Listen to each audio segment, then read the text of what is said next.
Welcome to Chillin' 101. We hope this video helps. You must be an admin to remove a LinkedIn page, so confirm role now. Once confirmed, export any content or analytics you'll need later. This prevents lost data. Make sure linked ad accounts or partner permissions are detached, because LinkedIn blocks deletion with active dependencies. Next, open the page from your profile or the Me menu. This begins the removal. Follow these initial steps to avoid interruptions and save everything you might need after the page is gone. Once on the page, go to Admin Tools and then Manage Page Settings. You'll find the page status controls there.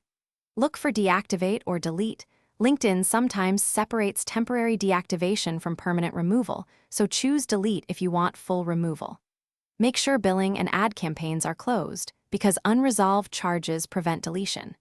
If verification or identity checks are pending, resolve those first, after you select Delete. LinkedIn will prompt for final confirmation and explain any waiting. You'll be asked to confirm deletion, follow the prompts, enter your password, and acknowledge permanent removal. After you confirm, note any listed wait period. LinkedIn may delay removal to prevent abuse, so check your email for a confirmation message. Once deleted, the page and its content are removed. If something goes wrong, re-verify your admin role, cancel ads, and clear billing holds, then retry. If issues persist, contact LinkedIn support with clear screenshots and timestamps. This usually resolves stuck deletions. Thanks for watching. Consider subscribing if we helped you.